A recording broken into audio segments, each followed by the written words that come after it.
What is up, guys? So today we're going to talk about Brian Cockerill. Is Brian losing his mind? Is he losing his marbles over this whole tinfoil saga?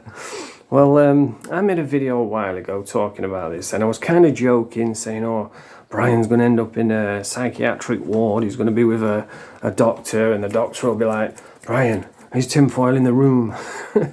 Is tinfoil in the room with us now? Come back, Brian. And I was kind of like joking, you know, but I'm looking now and I'm starting to think, wow, he really is losing his mind. He's so consumed with hatred and bitterness towards tinfoil, this guy who is like created in his own mind. He has created this supervillain. He's like a Marvel supervillain now, tinfoil.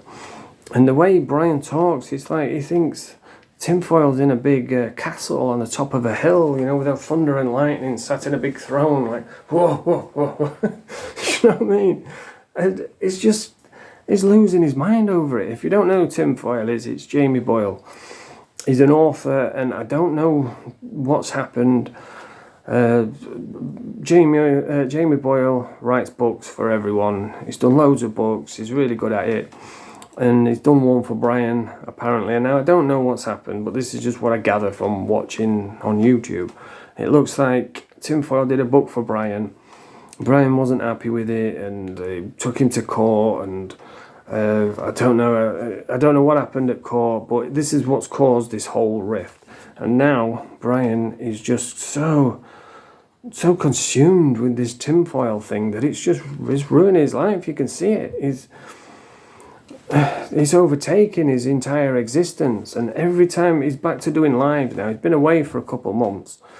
He might have been told not to go online by the police, I don't know, because he's obsessed, and he's constant, and the projection is fascinating for me to watch. He was doing a live last night, and I thought, well, I'll get a watch, and more or less straight away he was talking about tinfoil, and he was projecting, like, it was almost unreal. It was fascinating for me as a viewer, and he was talking about tinfoil, saying, oh, tinfoil is he was saying the same stuff what he was saying a year ago about tinfoil, just repeating it. And he was sat there saying, yeah, tinfoil is a fucking fat junkie. He's all he does is regurgitate the same thing over and over again. He's obsessed. And I was like, that's you. You're the one obsessed. And then he said, that's all he does. He just repeats the same things and everybody's laughing at him.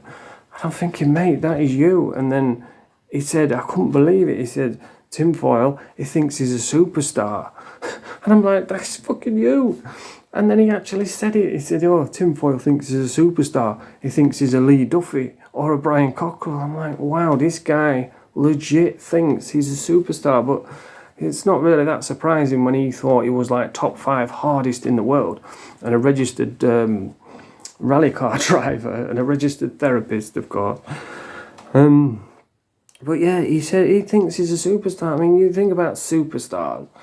You think about, people that have transcended the world. They've transcended whatever sport or whatever field they've been in. They've transcended that. They do good things for the community.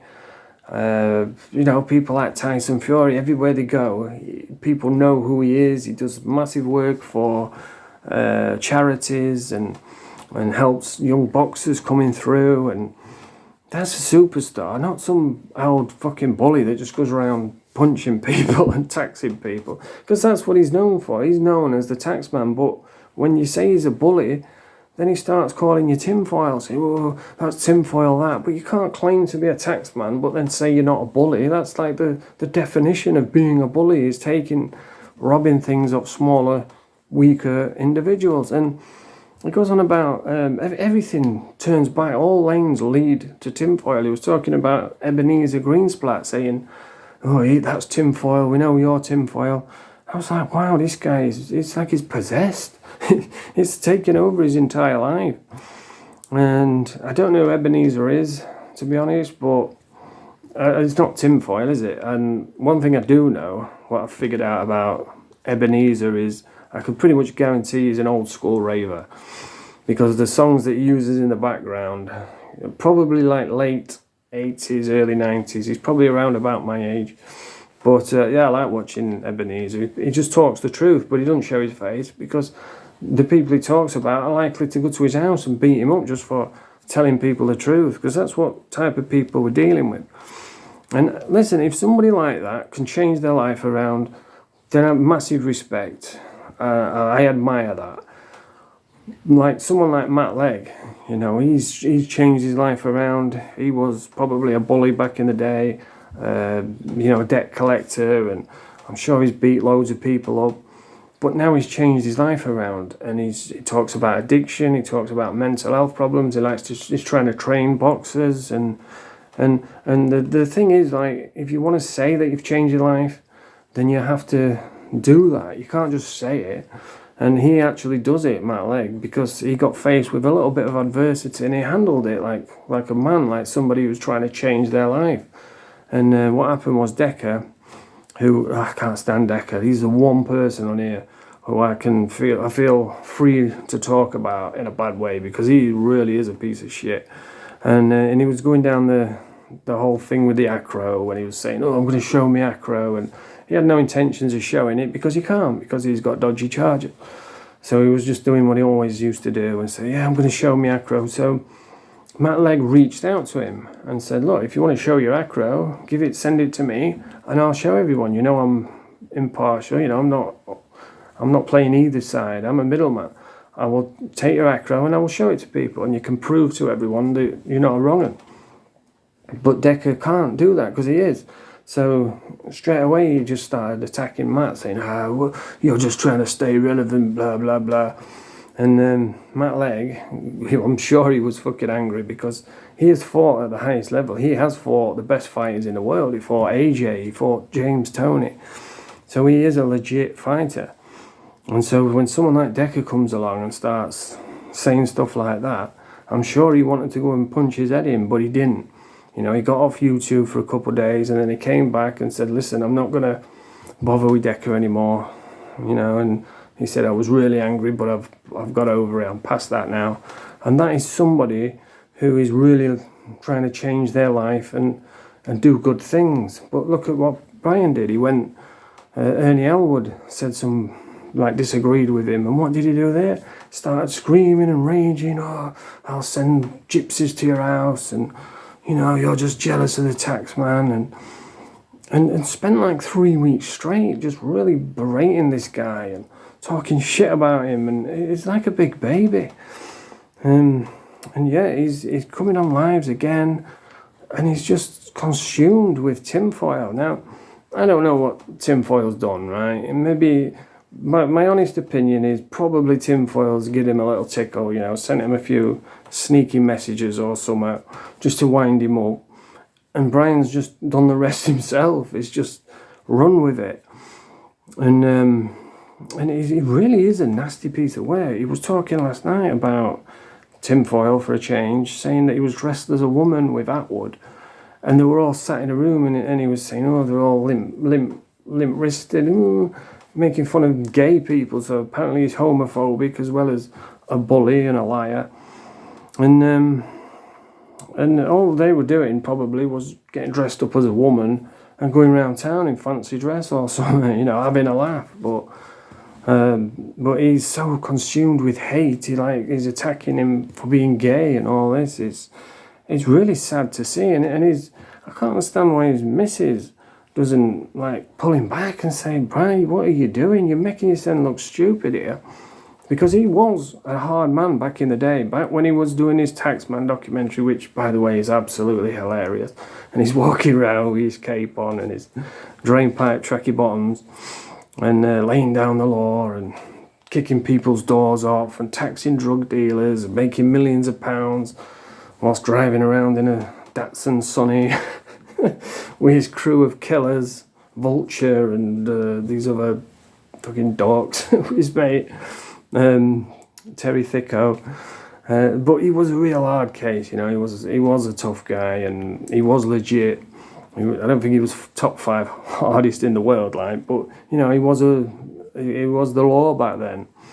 But times have changed now. He's in a wheelchair. He can barely walk, and he's just consumed with hatred. And And all he's doing is ruining his reputation, because if he'd have just done like with Lee Duffy, he's still looked upon as like a street legend, I guess you could say, of the streets, you know, because he used to go around punching people and knocking people out and bullying people, but he got killed in the streets. So his street status like carries on, because he hasn't got a YouTube channel to show us what he's really like Brian has. And all Brian is doing is just making himself look more and more ridiculous. And his girlfriend, she's just like him. I used to feel sorry for her, because you can see with Brian, he switches, you know. He's done it in the past many times. Ebenezer's showed us, you know, he'll be like having a laugh and then he'll say something and